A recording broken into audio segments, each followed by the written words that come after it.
welcome back to the pod with no name. No name pod. We're brainstorming for a great name. I like that. Good things take time. Yeah.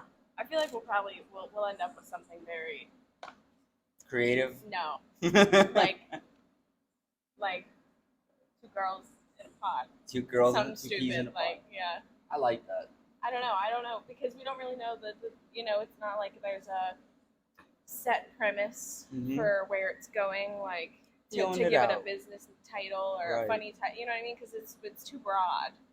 We're just showing up and talking. That's fair. That's a good direction to go to. Yeah, we're just feeling it out. We'll come up with something. Yeah, when I started my company, I actually did the same thing. I used three letters to generate a company name, and that way I didn't tie myself. I would in like Dennis Landscaping or environmental engineering services something. Then I'm stuck with that. But you do three letters, and you can do anything you want. All right, so let's start there. How did you come up with your name? MMX. It's part of my last name, Maximov. Okay. So some people spell it with two M's, and then there's KS, which was an X. It worked. Go ahead and introduce yourself. Yeah. Well, my name is Dennis. I'm an engineer. I went to Clemson, and I've been playing around with electronics and building things practically my whole life. So this is what I kind of chose to specialize in. I do a lot of other things, but this is what I do for money. This is the business. How old were you when you built your first machine or first thing? And what was it? Oh, I built a lot of things. I built little boats and catapults when I was a kid, like 12, 13. But my first electrical system was an aquarium. Oh, yeah. It was an aquarium. I was 16 years old, and I got an Arduino and connected it to a bunch of relays, and I had little sequences where I could feed the aquarium by pressing a button. And then what I'll do is I'll shut everything down, and I'll feed the fish, and it'll slowly circulate the water so the food stays suspended, and then it'll turn on the water cycling system, and then wait another 15, 20 minutes and turn on the filters, and then about 30 minutes to turn on my protein skim. And then those are all things I had to do myself every time I fed the tank. Right. Yeah, and it was a big 300-gallon tank. What age are we talking about? You 16. 16? Yeah. You're like, I'm going to build an aquarium. Well, I had an Xbox 360. I wasn't allowed to have video games as a kid. That'll make you do other things. Yeah, well, I did get myself an Xbox 360. I got off Craigslist. It was broken. I fixed it. Played around for about 3 weeks. Got bored of it and been like, let's get a fish tank. It was a really fun time in my life. I really enjoyed it. I have seen that fish tank. It was pretty neat. Yeah. I didn't know how it worked back in the day. I was just admiring how good it looked. That's about it. All right, so first was your first big project was the tank. What was after that? What did you do when you were 17? 17. I did a lot of video, actually, similar to this. These are some stuff on YouTube. Oh, like creating. I did some creative videos. I did some missionary camps. I traveled around a lot. I went a lot to school. I started working as a manager at Red Fox Paintball. Yeah, which was about 2-3 days a week where I'd work with people. So you manage them, you take them to the field, play paintball. And the other 2 days, I would maintain the facility. And I was very lucky because the guy who owned it was an engineer. I was an engineer at this time. I was 17, 18. But that's where it all started. Well, yeah, I already knew what I was doing, but having him there helped guide the thinking. Yeah. Some of the things that were really important is that he would make sure that you use the proper names for all the tools that you use. You don't call it a jigsaw, you call it a reciprocating saw. You don't call it a monkey wrench, you call it a crescent wrench. All these little nomenclatures and the way you do things, very particular. Yeah. Why? The star screwdriver is not the star screwdriver. That's how engineers are, because you have to be able to communicate very well. Yeah. And you say one wrong thing. And all of a sudden, you don't understand each other. All right, I get it. Yeah, he also had a crazy temper, which was good because I got to learn how to deal with very stressful situations. How bad are we talking? Really bad. Would he just bring out his paintball gun and just start shooting you? I mean, we used to lose guys. Most guys would only last 2-3 weeks working for us. So we'll cycle through 50, 60 refs a year. Yeah, that's how many people we're losing. I was able to get 3 guys that were really good and got them paid consistently, got them in, working consistently, got them really good at their job. And by the end of it, we used to have like 30 reps. By the end of it, we only had like 4 or 5, and we could manage the whole pump. Wow. Just because we got way more efficient. It's easier to work with very competent people than a lot of people. You know? That is so true. So while you were doing all this, were you in school yet? I was. Yeah.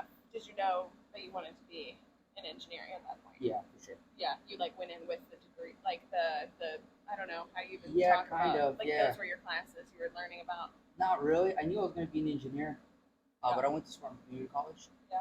And so I studied the sciences, astronomy, physics. I did a lot of sociology, psychology, human thinking, human behavior, religion. Shocker. Yeah. Shocker. Right. Right. Yeah, I guess. Big You know shocker. me. Yeah. Yeah, but that was just out of curiosity. Yeah. I knew that these were all going to transfer to Clemson. Yeah. Eventually. And you went there and went all in on. Yeah. Well, then they give you the curriculum. So. Yeah. And SEC, you get to pick what you want to do because it all gets transferred over. Right. Right. And I was just doing. Yeah. I was having fun. Taking classes that I enjoyed. Yeah. So when you got out of school, did you work like for someone else doing engineering stuff, or were you just like, I'm gonna start my own business? I've always worked on my own. Yeah. Yeah. I would always work while I was studying. So there wasn't a year that I wasn't studying and going to school. Right. I mean, working and going to school. Learning and earning. Yeah.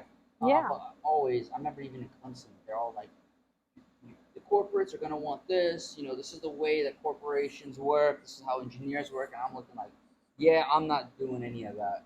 Like even in class, sitting there, like, no, I get it, but I'm not here to work for a corporation. And I did work for a corporation. Yeah. For 1 year. What was it? BLE, Vanilla Le Mans Engineering. Mm. Yeah. Fancy name. It was a big corporation. They gave me a truck. I had a nuke gauge, a nuclear gauge. And that cesium-137. So we had a little badge with a radiation film that you had to submit to make sure you didn't have too much radiation exposure. And I'd go from site to site and I'll do density tests. I'll do plan readings where I'll make sure that the plan and the engineering specs was what is on the building, that it all fell with code. And I'll write reports and submit them. It's something that the banks and some of these big government jobs require. You're like, it's not for me. Well, I liked the work. I didn't like the corporate thing. Yeah. Like you do jobs, you go out and do them. You know, you don't. Yeah, the whole corporate life. Yeah. Oh yeah. Yep. It's just not that. I don't like to work for people either. Yeah. That's why we all are working for ourselves now. Yeah. There's something. We're all about that. self-employed. That's one reason. Yeah, I'm not afraid of taking a risk. Yeah. Might as well just do it on your own. Yeah. Well, that's something we were talking about with our guy the other day. Like, you know, before everybody's so pushed into thinking like you need to get a job. You have to get a good job and you work your way up and that's it. But now this generation of people who are like realizing they don't have to do that because you can have a business and have 5 clients and be successful in certain fields. Obviously, depending on what you're selling, but Absolutely. you know what I mean? You know, it's not as hard as it. You don't have to end up a giant monopoly corporation to be successful. Right. It's less incentivized right now because back then in the, let's say 1950s, 1960s, you could go out of high school, get a career job, and you could build a house, a family, 2 cars, white picket fence. You could get that. Right. You can't do that anymore. Right. So if you want the white picket house and the 2 cars and the vacations, going to a corporate job isn't a guaranteed way of doing that. Yeah. You know? Yeah. It's not a safe route anymore. And I don't know about you guys, but I hate being tied to a schedule. I hate Yeah. being on someone else's time. I hate feeling like I have to be so punctual and show up and clock out. And that was like literally my least favorite part of working for somebody. I need to be in control of my time. Because we're self-employed, you know? Real estate schedules, still, I feel like the clients are in control. Yeah, sometimes, Everybody, some yeah. days. Yeah. Even when you work for yourself, you work for the Right. clients that you serve. Yeah, Yeah. but you know, you still have the say of, hey, I have other commitments today. Can we do this at a later time or tomorrow? Right? When you are on a 9-to-5 job, if anything falls in that time frame, you are kind of obligated to do that. Yeah. And that's, you know, that's the reality, you know? And if you want to like up and take a trip, you can just do it Right. most of the time. You know, You don't have to wait for your vacation you don't hours. have to get PTO and plan it out and beg someone to cover your shifts. Like, and I don't think life is supposed to be that way. I think if we want to drop everything and run to a different state, we should be able to. And still do the thing that we do. Yeah, exactly. You can have both. So tell us a little bit about what this in detail. Like you do electrical and robotics. Like what does that mean for other people? Like, you know, All right, well, that's break it down for the manufacturing. viewers. Absolutely. So manufacturing. Any machines are built to do a job that a person does. It really is like that. So you take away jobs. That's what I thought too. That's what I thought too at first. So let me tell you a story then to help illustrate this point. I went to Virginia for a job. It's about 5-hour drive. I get all my equipment. I drive over there. Never seen this machine before. Don't know anything about it. Have no idea what's going on. So I just show up and we're just going to deal with it. As I come in, there was a machine that cuts ribbons for some kind of furniture. And there was a lady there who had this big roll, 30-something inches. Okay. She'll pull it out, and every 36 inches, she'll cut it with scissors. And I remember that. Yeah, and over the course of maybe like the 4 or 5 hours that I was working there, she cut a stack of ribbons about this big. That was good, with scissors. I got it fixed, got it running, and I called the manager and said, hey, let's do a test run. The thing's sequencing right, everything's working. Let's throw some ribbons on this thing and let's see what happens. So these gentlemen take up like 6 of these drums that this lady's working on. 6 of them. Puts them on this machine. They press a button, and within like 10 minutes, it cut all of that. There was just buckets of these ribbons within 15 minutes. And that lady's been doing this for about a week and a half since the machine's been down. So her hands are cramped. So yeah, that's not a job anybody wants. Okay. Yeah, so I get what you're saying. It's trying to do the things that, so that people can do something a little bit more valuable. That's not somebody anybody would want. That's like busy work. It's busy work. It hurts the hand. It's cramping. It's repetitive. It's numbing. So some jobs is better, but I think what's happening now is the jobs are going over to a higher skill sector. So the jobs aren't disappearing. It just requires more skill for you to fulfill your obligations. Right. Which of course it's bad for some people because not a lot of people have access to learn a bunch of skills out of, a lot of people don't even have tech trade schools around and stuff like that. But, it gives also a space for people creatives to then think, okay, well now maybe I can do something I actually enjoy. It doesn't have to be work, and you know what I mean? But everybody's just pissed about self-checkouts. So yeah, that's true. How do you feel? What's your take on on self-checkout? I don't think they're great. Why? There's usually one lady. You usually have problems with them.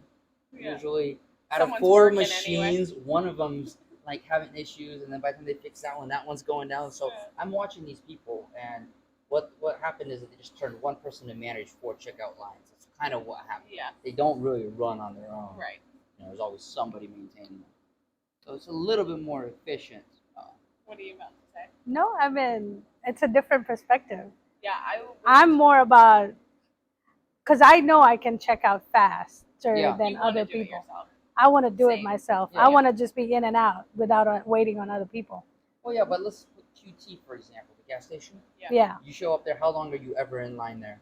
They got one Yeah. guy on 2 registers, sometimes 3. Right, yeah. And it's fast and he's efficient. managing conversations And with he's Right, managing. exactly. you. Yes. Is that not a better experience than a self-checkout line? they're It very is, for Yeah. sure. So it's about It the is. culture and the people. When you put people at Walmart, they're not going to be all that excited to talk to you. Yeah, QT but I think people it are depends excited. on where you're going to. Yeah. Yeah, it does, at least. I mean, I don't go to Walmart a lot, so I cannot tell you about Walmart stuff.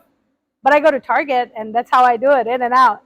Yeah. I know what I'm going in there. Right. I go in there with an agenda, get my stuff, and I'm out. Yeah, time's Yeah. I mean, and it's Target. I mean, if you get carried away in Target, the next thing you know, you spend $500. No. Yeah, you would know. On Target trips.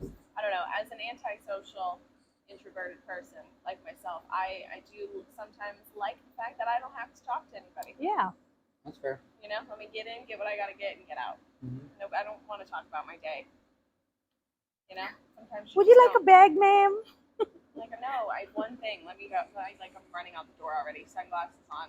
Yeah, I'm the worst person to have in line. But I'd love to hear your take on some AI stuff. Okay, yeah, that's a good Because you people like you created it.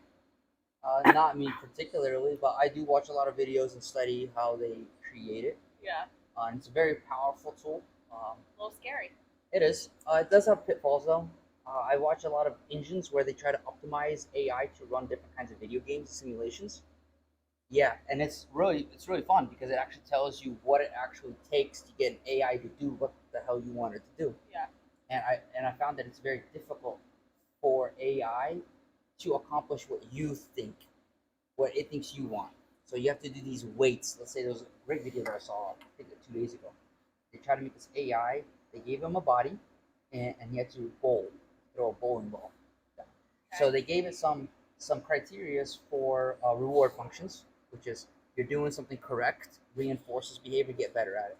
And they did things like it has to move in the right direction, it has to go fast, it has to hit these pins, standing up straight, like standing up is also important. So they give you a value to that. Yeah. And what the AI started doing is it just started launching the ball forward and falling over because what it started doing is optimizing for one parameter of that and neglecting everything else. Yeah. So the guy was tweaking these reward values over and over and over again, and then if you had to change the structure of the AI learning, you had to rewrite everything and relearn it. Yeah. So it's very powerful, but it's also very difficult to utilize. Yeah. Yeah. I'm scared of it. Yeah, me It's too. gonna take jobs. I think it's gonna potentially take over the world. All right. I mean, like literally, I use Snapchat.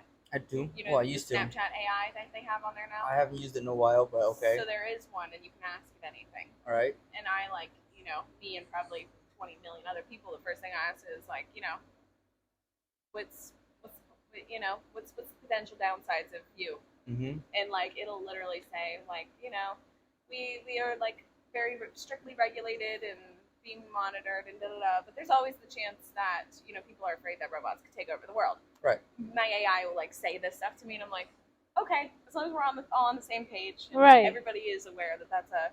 And then the guy who like invented AI, like one of the first, he wrote a book or something. He was like, hey guys, this might be a problem. Yes, absolutely. And then someone just like went under him and finished it out anyway, and.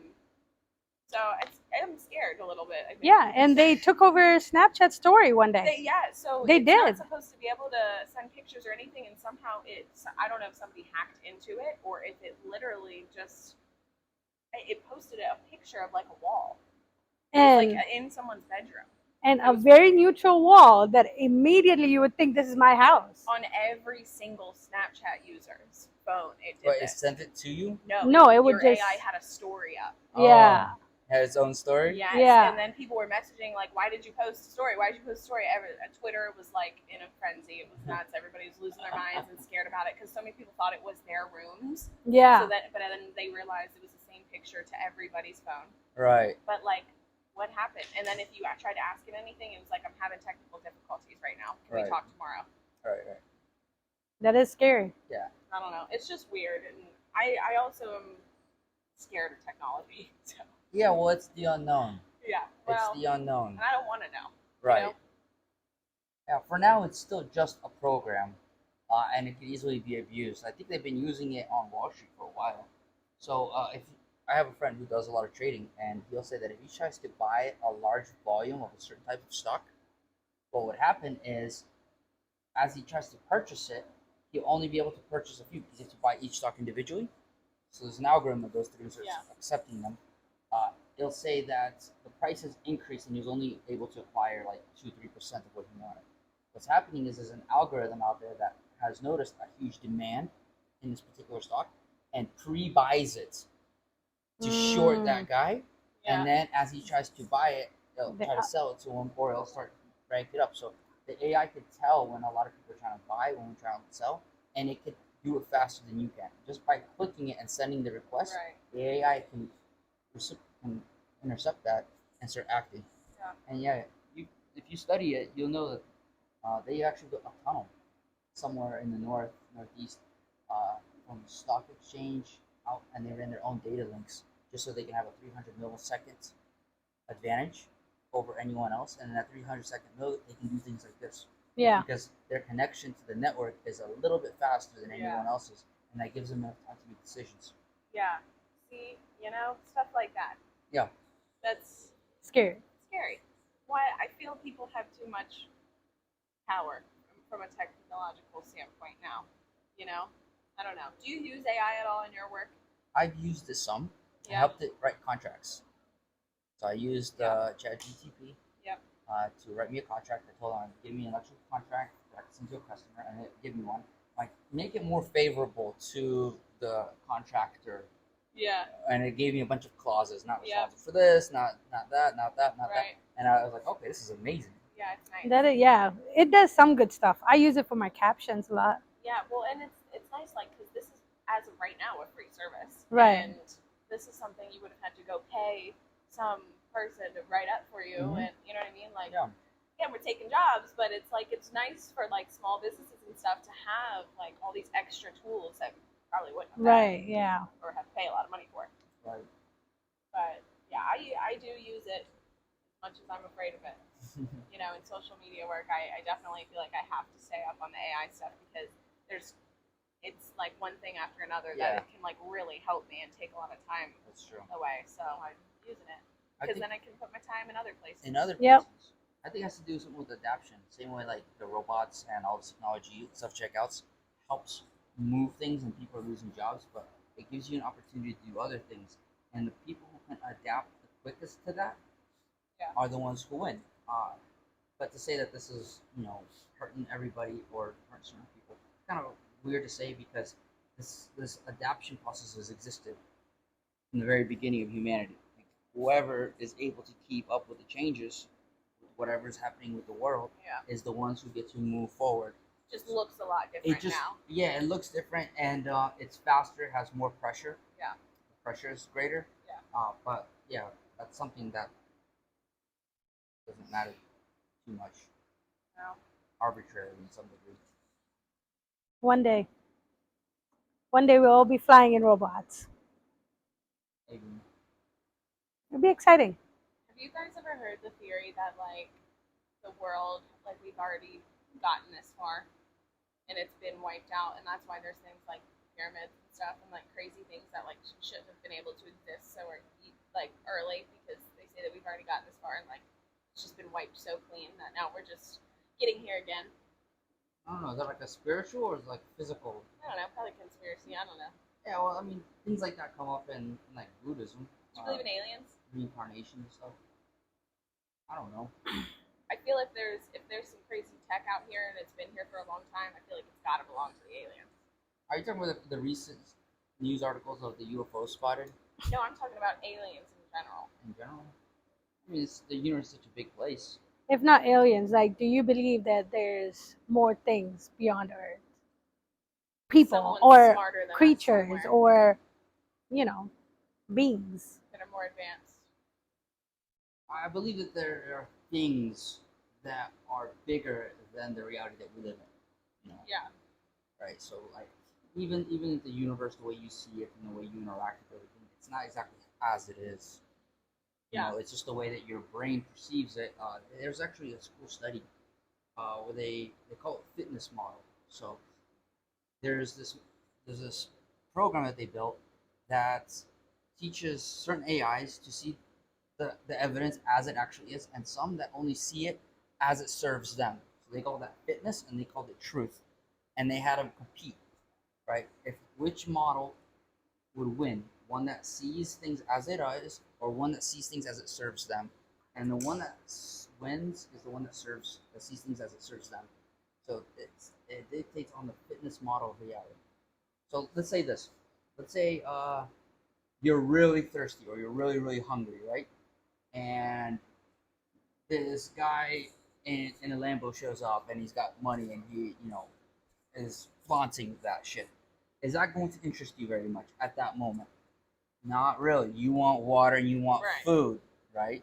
You don't need to procreate in that sense. You're not trying to get a high status male in that environment. You're actually there for survival. So you're going to see only things that are valuable to you in that moment. Okay. Right? And that applies everywhere. Once you get that fed, you'll start looking for other things. You want to be established in society. You want stability, and then it has the hierarchy of needs, or meaning and spirituality. All right, and that only happens whenever all the other bases have been covered.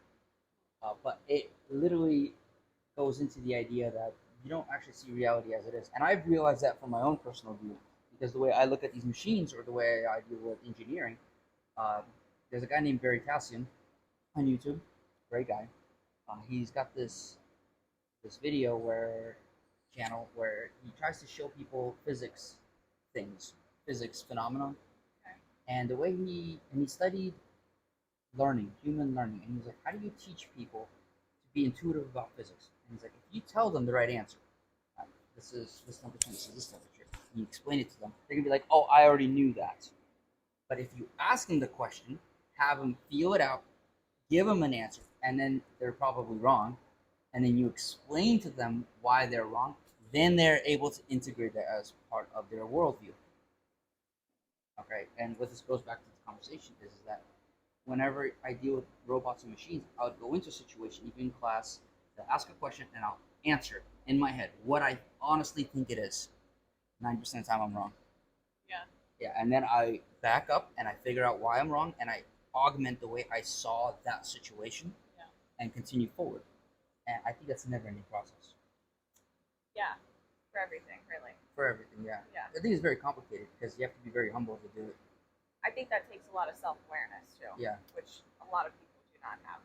A lot. People think they know everything. Yes, Yeah. it's very hard for them to not think that way. Yeah, I mean it's hard for me personally too. You know, I have to like think a lot all day. Sometimes it's mentally exhausting. You know, especially when you are thinking that deep of a level, you get like emotionally exhausted. Yeah, it's true. Yeah. You have to actually learn how to think. Yeah. Yeah. I'll save that for therapy.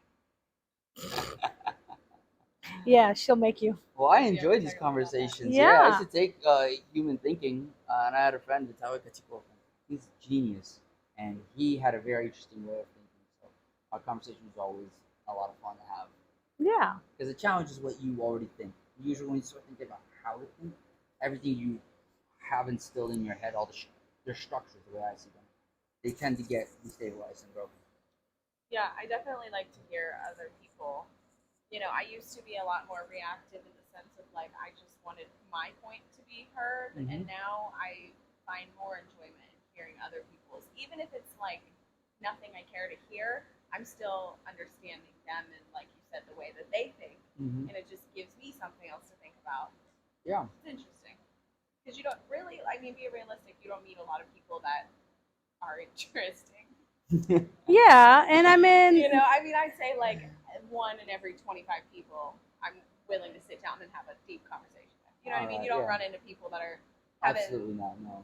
very in-depth conversations all the time, and I'm not a small talk person. So. yeah. Well, you have to develop ideas on your own for that to even be a viable option. Because if you talk to somebody who's very dogmatic, who watches the same CNN channels or in that political system, they're just going to repeat the things that channel says. That's all it is. Yeah. It's the one-track mind. Yeah, yeah. You just keep listening to the same thing. Yeah, you already know what they're going to say. Right. You already predict the answers, right? I don't know about, do you guys watch the news at all? I watch selective news. Yeah, I got YouTube channels that I follow that give me news that I've selected as what I found. Right. Yeah. I hate it. Like the news stations, and every time I see it, I don't watch it by choice, but like say it's on, someone, my grandma's watching it, whoever, and I hear, like the first thing I always notice is that this now feels not like a source for me to get information, but it feels like a cinematic production. Yeah. They're like, you know what I mean? It's more about the show rather than like relaying valuable information. And then the stuff that they're saying, I'm like, they're just like finding the most controversial, horrible topic and just over and over and over, like literally the same day. Every day it's the same thing. Right. Yeah. For a whole week. Term for it. It's called manufactured consent. So like let's say the war that's happening now, if they can continually push a narrative of fear and all this, and we need to do this and this, then their manufactured consent, you're consenting to the actions that they're insinuating.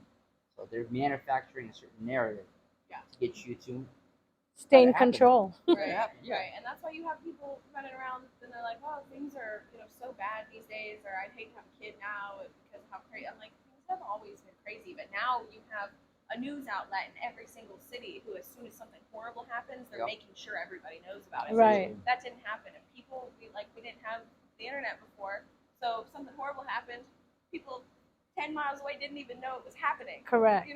When did you get your first client after you got your own business started?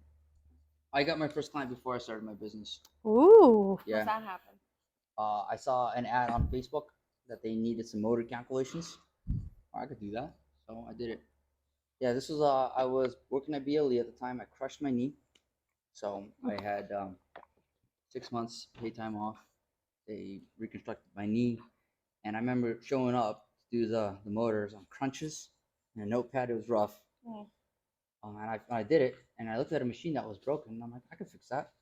They're like, nobody could fix it. I'm like, I could do it. Let me go look at it. Give me a So shot. I looked at it, yeah. They're like, yeah, sure. Fix it, see what you can do with it. So I fixed it, and I'm like, yeah, you know what? I've always kind of wanted to do this.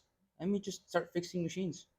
So then I found another machine, fixed that one, and kept going. How long have you been your own owner, like a business owner? How long has it been now? This is my third company. But like year-wise? This is 2 years. 2 years. It's been 2 years since I started this one, and this has definitely been the most successful. That's exciting. The other ones were always just learning and figuring it out. That's exciting. So where do you get your clients most of the time? Word of mouth. Okay. Yep. Now, when you're like, what's a client like? I mean, who do you target? People who have machines, who have factories. So okay. So like, yeah, if you have a house or something, you're not really my client. So one of my favorite clients right now is a guy who builds docks. So he has a company, and they build and install docks and boat lifts. So I deal with him, and if he has people who need docks lifted, electrical run, I would do that work. So I'm not really dealing with the customer themselves. I'm dealing with the company owner. Yeah. Gotcha. And I do that with all of them. So yeah. KV Solar's another one. I helped them out. Helped Granite Depot in Colombia. They have some machines. And I try to stay within a circle of manufacturers. Yeah. Are you done with your solar panel project? Yeah. Okay. That's a good How one. did that go?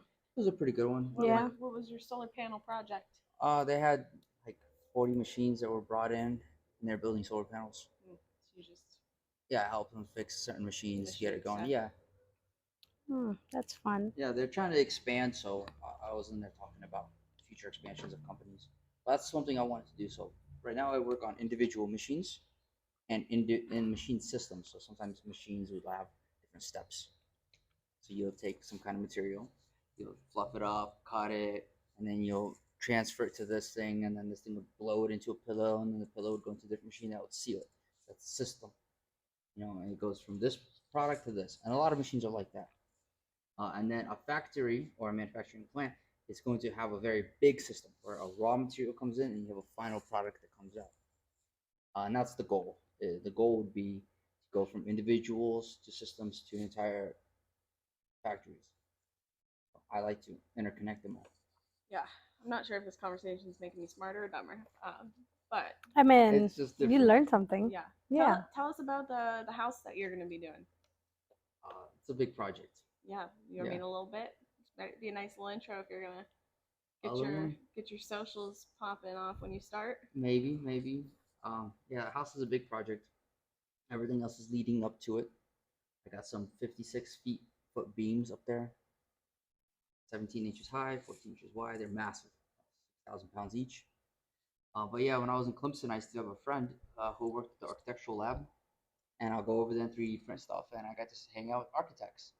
So during my time there, I got to learn a lot of the principles of architecture and started designing my own house. And I probably drew 13, 14 different renderings of my house with different alterations and higher details and scopes. And yeah, so it's a passion project, but most people don't do passion projects on the scale where you mess up, you're ruined. Yeah, because you ruin that. It's hard to recover. Then you can fix it. You like fixing stuff. Yeah. Are there any cool features in this house? Anything fun that you're gonna put in there that like A lot of typical it. house wouldn't have? Oh yeah. Things Like- automated. Like I what? want to press. I want to drive into my driveway, press a button, and my gate opens up. And as my gate opens up, I have LED lights on the path that light up my driveway, and I want my house to light up and the door to unlock with that one button. I want to walk in and close the door, and then at night I want to be able to press a different button, the go to sleep button, and it'll do is it'll shut down all the doors. It'll be like those magnet locks that you do in hotels. Mm-hmm. All the doors will lock up, shut off all the lights outside, and lock the gate up front. And different features like that. I feel like that's something you could sell. You could in totally itself. sell I mean, it. maybe it exists. I don't know. Yeah, I'm sure people do something similar, but who wants to buy it? that'd be a whole Yeah. Find people somebody like me who are Hey, terrified. that and mansion need, like, people. high security. A Like couple of mansion people I might. think security is important for a house. Yeah. yeah, Like I like when people in the house feel safe.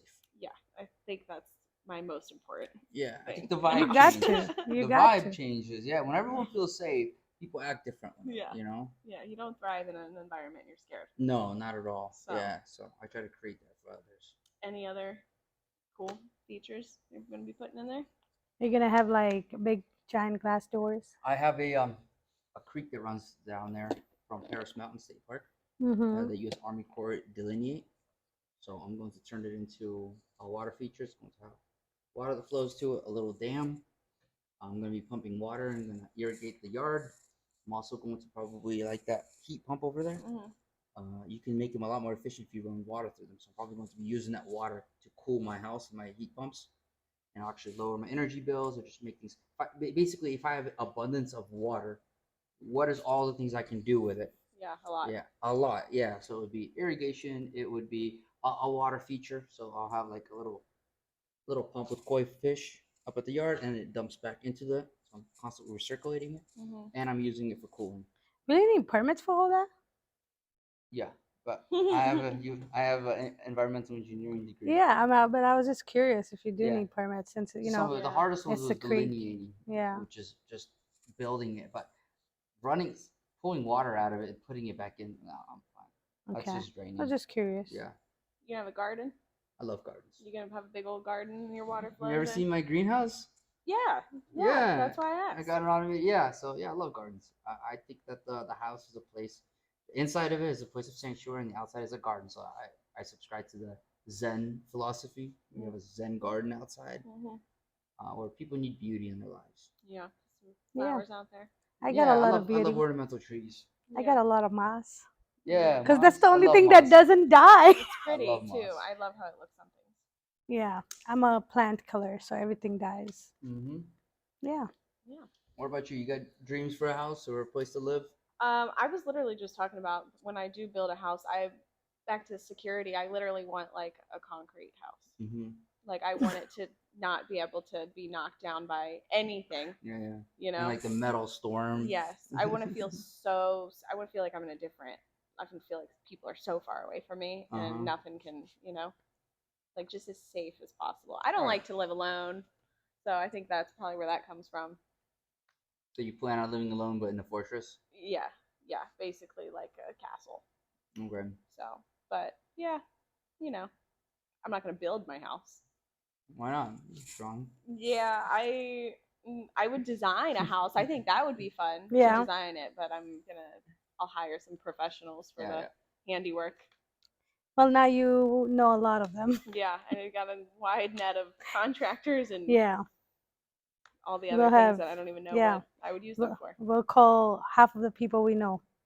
What Be if like- what if I wanted like a smart fridge? Could you do something like that? What do you want? Like Smart about where it? people like have the fridges that it's like got an iPad on it. It looks like an iPad. You can like you'll be like, "Hey, fridge, can you put this on the grocery list?"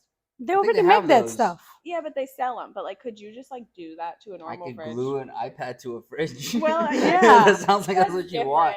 different. No. It'll cost you like $1,000. That's all. Yeah, but like, I wonder if people are out there just putting them together. Others like appliances and turning them into. I mean, to some degree, you Smart can link appliances. things.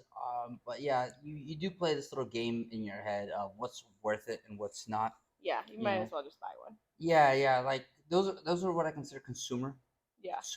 items. Yeah. Be a TV, a microwave, would be consumer grade.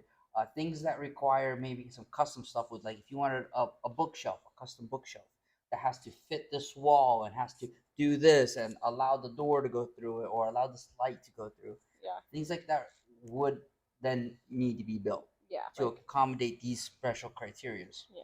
Yeah, but then they're part of the structure now. They're part of the house if Right. you do them right. Yeah, and then that's typically how you do things when you build things. You consider buying versus building. What's the costs and benefits? And depending on what your criterias are, you go that route. For me personally, I build things more often because my criteria are higher than usually anything I can buy. Yeah. Have you ever built anything? I've built a fan and an iron with my dad back in the day. Nice. I don't know how to do that now. I mean, I can build a fan now.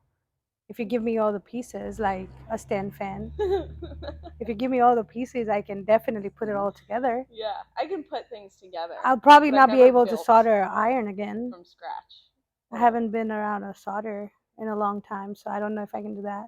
I can build you a watch. I can rebuild a watch. Rebuild. Or build. Give me the pieces and I can. Now, don't come up with this skeleton watches and all those mechanical watches. If you give me a regular Timex or a Citizen or a Movado, I can probably put all the pieces together and make it work. I probably couldn't do that. I can do that. And also because I also worked at the jewelry store. So I kind of played around with them a little bit. You have training. Yeah, I do have training. And my dad also used to sell watches and kind of did that with him too. Right. Yeah. So cool. I've been thinking, you know what I actually have been thinking about doing is getting a little like I know, like I know I'm acting like everyone's so shocked. I guess it's not that big of a deal. I don't even know what you're saying. I know, but like a little house for Hendrix, like a little like a toy house, but like an outside, like what you would do with like a tree house, but like on the ground. Yeah. Like a little playhouse. That would be fun. So I was trying to find some like stuff, and I was like, what am I doing? Like I don't know what stuff that so then I'm like trying to look at like pictures and trying to learn. I'm trying to do this like within the next few months. Dennis built his doghouse and the greenhouse. Yeah, and the greenhouse, didn't and you? Yeah, and the wood shop. Yeah, it's not there you go. Hard. I mean, get I'm ideas. sure I can figure it out. And we're talking a small little structure here. It'd be like a large doghouse. Maybe I would have to be very cautious about that because there's not been a single project that I've ever thought was easy. Yeah. Like, even going to that doghouse, it ended up costing way more and being more difficult than I expected. And Why? Everything else, just because the way you imagine it in your head and the way reality is tends to be very, very different. And then when you have a lot of experience, then it becomes second nature. But the farther they are away from each other, like your understanding of what it'll take is different than reality. That's where all the pain and struggle and conflict comes into. Well, I'm going to keep my expectations low. Is that doghouse portable? It is, yeah. It's built on 4x4 beams. Do you want to just get rid of it? You need a doghouse? It's big. It's insulated. How big is it? I mean, I have a cute little dog. 7, I don't know. It's a pretty big one. He doesn't need a doghouse. I could fit into it very comfortable. It's got automatic doors that close and open. You see, that's why I'm asking. Yeah, it's got I've seen that thing, and it's welded gates. Yeah, Izzy would love that for winter time when she's outside. Yeah. It's way too big for her. She's a queen, okay? Right. Well, I found something out after I built the doghouse, is that there's actually a math equation that you use to dictate how big the doghouse should be. And it's about 180% of the size of your dog. And at that rate, the dog can actually heat up the house with its own body heat. So it doesn't freeze itself. Yeah, because if it's too big, then it's just cold anyway. Yeah, and if it's too small, it doesn't fit. So there's actually Izzy's hairy. She'll be fine. Thing that, but I'm saying there's a lot of things that you start looking into. You don't really think about. That you don't think about. But okay, all right. So if I'm just making something normal with like standard things, maybe hopefully I'll find some leftover stuff on Facebook Marketplace and construct it fairly cheap. Yes. What do you think? What numbers am I looking at to complete something like that? Do you have tools? Yeah. You have all the tools, assuming you yeah. have all tools and you know how to use them. Yeah. We can figure it out. I think I can pretty much figure anything out. All right. Well, my doghouse, which was just wood. I don't need sliding doors. No. I literally had scrap metal that I welded, so it was actually pretty cheap. Okay. And it cost me like $600. Okay. And that was when wood was a quarter of the price. Well, yeah. Now everything is like insane, but that's kind of what I was expecting. Yeah, that's why it is. But if you buy a doghouse, it's most likely going to be cheaper than $600. Right. So that's why building and buying things is very sketchy. Yeah.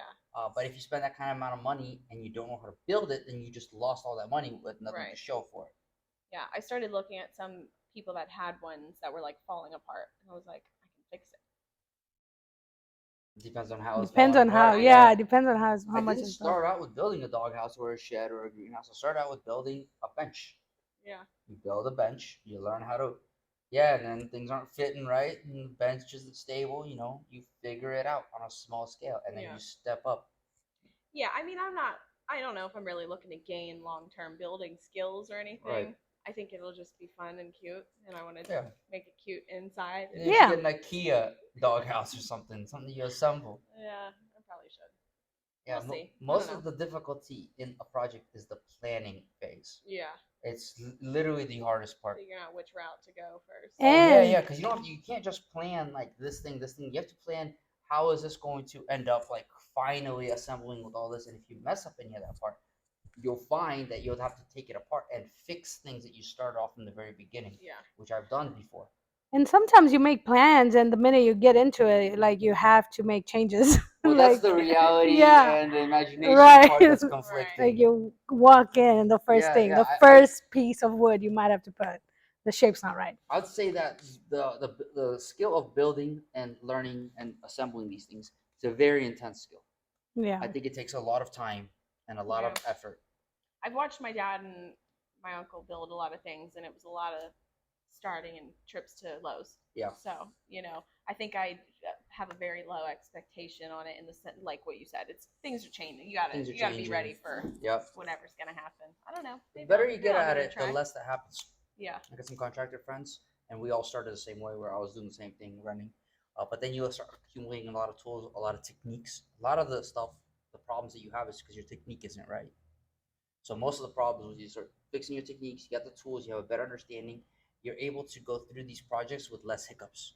And then as you do, you typically, that's why contractors are the best at it. It's because they've put the time to figure out how to avoid those hiccups. Yeah. And then they monetize that skill, right? They can put food on the table. Because anyone could really, like, if I give you an infinite amount of time, an infinite amount of resources, you could probably accomplish anything, right? But do that under constraint. Yeah. You require more and more and more skill, the more constraints are placed upon you. Financial and time. Right. What would you tell somebody who's looking into getting into the things that you do? Oh, you gotta love it. Yeah, if you don't love it, you won't be able to do it. Yeah, you gotta be able to get shocked. You have to be able to hit a book. I spent 9 years in school, and I still have books that I read all the time. Yeah. Never ending. So. A lot of learning. A lot of learning. Yeah, you never know anything, everything. How often do you get like shocked? Once a week. Are you serious? That seems like a lot. I mean, with somebody who should be learning from his mistakes, like I should not do this. Well, yeah. How do you do that? With the skill thing, I know when shocking is acceptable and when it is not. You're like, this one won't kill me. Yeah. Well, a lot of the machines that you have to fix that are especially not working correctly, you have to test them while they're on, because then you have no information. So what I'll do is I'll wear gloves, or sometimes I'll just take a really small wire and I'll start jumping live sections together. And yeah, your hands are inside of a machine that's on. Mm-hmm. Yeah, you're gonna get shocked. But the game that I'm playing is I know that I'm messing with 100 or 200 volts. The wire is small, 16 gauge. It can only push maybe 15, 20 amps before the wire itself blows up. So it's like, I know that this wire is gonna blow up before the components will, and I also know like what my body can handle. Yeah. I won't do that with like 400 volts on a motor or something with a big cable. Yeah. So you understand like what is acceptable and what is not. You gotta know a lot of stuff. You gotta know. Yeah, you gotta know. Just come in on your first day. Yeah. And here's a machine. Let me. Right. A shock isn't something you can scare me with.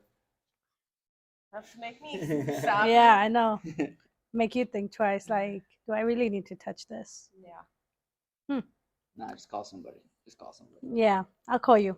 Yeah. I'll just call you. Hey, I've seen enough fires. work related. Chop chop. Uh-huh. Thanks. Bye. Where things are gonna blow up if you don't come. Yeah. Come right now. Yeah, I've been through some fire investigations. I might be Like dead. I was set there. Some machines caught fire, Yeah. Ugh. and I was set there to find out what went wrong. That's fun though, kind of. It I think is. so. Yeah, it's Yeah. investigative. Investigating. Yeah. Little detective work. Mm-hmm. Yeah. This didn't work.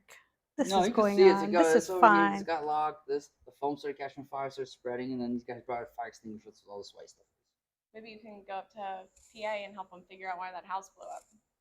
Is Did you hear about that? No, I did not. Pretty close to one of my friends who lives up there in Pittsburgh, and yeah, in like just a regular neighborhood. It was like 2 houses blew up. Meth lab. There's nothing been said about it yet, so like they are like confused. You would know, expect yeah. like a drug thing, but A lot of they things can have been find blowing up anything. recently, though. Yeah, they are. Cars are blowing up Especially left and there, right. trains Houses and, are, like, yeah. I did see a lot of cars, EVs blowing up in Yeah. garages recently. Weird. Like, Why? I don't know. I mean, a lot of people hot. say it's because it's hot, but I'm just like, it's always hot. That makes me scared. I'm like, I hate like having my car sit in the sun because I'm like, But then something's gonna go wrong. But then in other parts of the world where it's hot throughout the year and it gets hotter throughout the year in summer, I mean, nothing happens, so I feel like everywhere around here, that's like the new thing now. I'm a person. I'm scared of things blowing up all the time. I like blowing stuff up. It's a fair thing. I gotta know. Have you ever seen anything blow up? Fireworks. Yeah. I've seen fireworks blow up. But I don't trust electricity. What you do is like, it's a nightmare to me. Yeah. Actually. That's why I said it's not for everybody. Yeah. Not me. Give us a little tip for your viewers, like, life-wise, personal life, business-wise. Just give us one piece of information that's something that sticks with you. One of the best things. Maybe one of the best things that you've ever learned or been told, or an advice, anything that stands out. Just the simple stuff, like never give up. Yeah, honestly, persistence is everything. Consistency and persistence. You find something that you want to do, and you show up every day, and then you never give up, then you're bound to get there. Yeah, that's right. that is true. That's a good one. We might think it's very basic, but it's very easy for people to, especially when there's like a million things that people can do now. It's very easy for people to get bored and move on, or think like, I'm not good enough. Right. To find something else. Something easy. I'm gonna drop ship or do something fast or something. No, none of that matters. There's no easy trick. It's you find something and you show up every day, and then when things don't work out, just don't give up. And no matter what you're doing, fixing a car, building a company, starting something new, getting a new relationship, new house, you do those 2 things, you're gonna be fine. Yeah. Or doing social media or real estate. It applies everywhere. Yeah. Literally. No matter how discouraged you get. Yeah, just keep on posting. Keep on doing it. Keep on doing it. Yeah, because every single time it doesn't work, you've learned something. Right. Which actually means you've moved forward. Right. Yeah. And you show up the next day, you have another opportunity to fail, so you can learn some more. And you can only fail so many times until you figured it all out. Yeah. That is true. This generation puts a lot of pressure on also things to happen very quick. Yeah, no. Yeah. And we have the internet showing us that like people make it look like they're doing things really quick, and you don't see the years and years that they put in before. Absolutely not. Yeah. So I just feel like as smart as some of the people in this generation are, they need to realize internet is a lie. Yeah. Everything that's on, like people posting. Yeah. My life is not what it is on my social media all the time. Yeah. And people just need to realize that. We always end our episodes with your big why. What is your big why to what you do? My big why? Just to fulfill my potential. Different one. That is a very different one. Yeah. Nobody has said that so far. It's good to be different. Yeah, everybody's always like, family and kids and wife That's part of it, all isn't that it? stuff. Well, what's the biggest potential you being an employee, employer, a family man, a husband, a father? That's all within your potential. Okay. Yeah, and if you fulfill it, to the very end, then you've been able to accomplish all the roles that you're assigned in life. Oh yeah. Hell yeah. I'm excited. We usually do a three-way, but we didn't tell you that. Right here. Cheers Nice. This was to that. fun. Yeah, it was fun. Yeah, thanks for talking with us. Thanks for your time.